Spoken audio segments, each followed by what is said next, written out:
Hi friends, இன்றைக்கி சூப்பரான ஒரு மீன் குழம்பு செய்ய போகிறேங்க. மத்தி மீன் குழம்பு எவ்வளோ குழம்பு இருந்தாலும் இந்த மத்தி மீனுக்குள்ள சுவை மட்டும் தனி டேஸ்ட்டுங்க. வாங்க இப்போ வீடியோக்குள்ளே போகலாம். கொஞ்சம் கடுகு,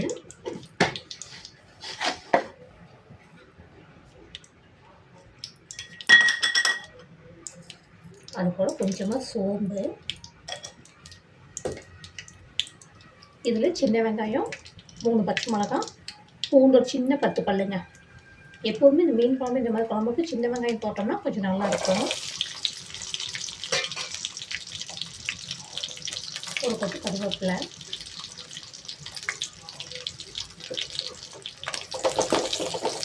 நல்லா வதங்கட்டு கொஞ்சம். வெங்காயம் வதங்கிட்டு தக்காளி பேஸ்ட் 3 தக்காளி பேஸ்ட் வைக்கிறேன்.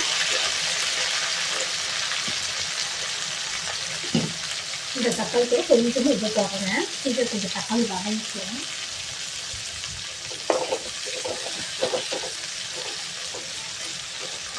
வதங்கிக்கும் போய் நல்லா வதங்க. தக்காளியில் இருக்கிற சாறு ஃபுல்லாக வரணும். அதுக்குள்ள நம்ம மசாலா கொஞ்சம் அரைச்சிக்கலாம். இது பார்த்திங்கன்னா தேங்காய் கொஞ்சம் போட்டுருக்குறேங்க. அதுக்கு ஒரு 10 சின்ன வெங்காயம், ஒரு பச்சை மிளகாய், 3 பல் பூண்டு அரைக்கிறதுக்கு, ஒரு சின்ன தக்காளி ஒன்று,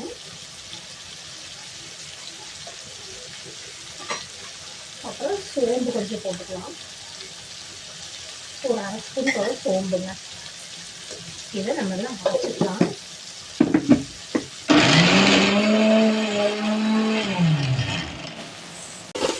நல்லா வணங்கிடுச்சுன்னா இப்போ என்ன பண்ணலாம்னா இந்த தேங்காய் இதெல்லாம் அரைச்சிட்டிங்கன்னா அது போடுறோம்.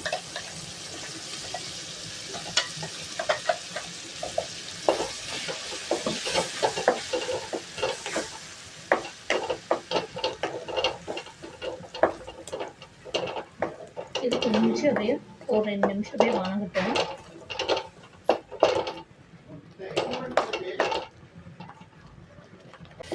நல்லா வணங்கிடுச்சுன்னு இருக்கோம்.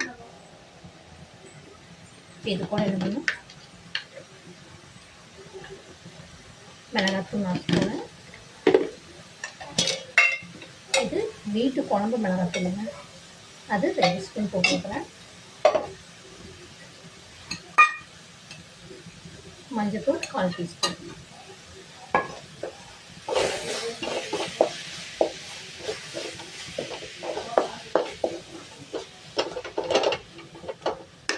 இது கூட கொஞ்சமாக புளி கொஞ்சம் சேர்த்துக்கலாம்.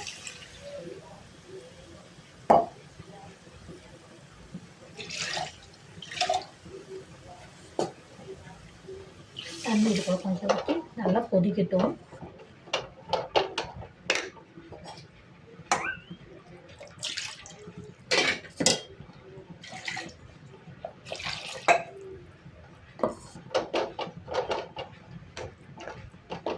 இது அப்படியே கொதிக்கட்டும், ஒரு 5 நிமிஷம் கொதிக்கட்டும்.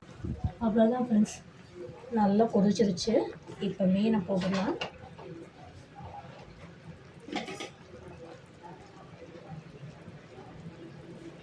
மீன் எப்போதும் நல்லா பச்சை வாசப்போ கொதிச்சதுக்கு அப்புறமா தான் போடணும்.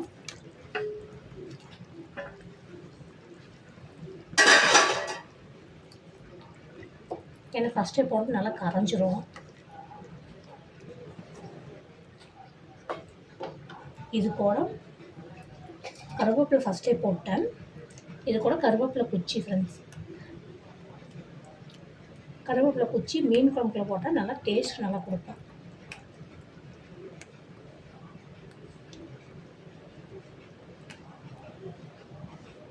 இது கூட கொஞ்சம் உப்பு போட்டுக்கலாம்.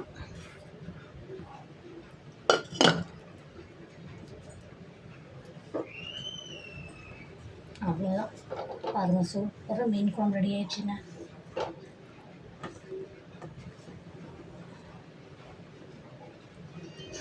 இது ஒரு 5 நிமிஷம் நல்லா கொதிக்கட்டும். பாருங்க நல்லா கொதிக்குது.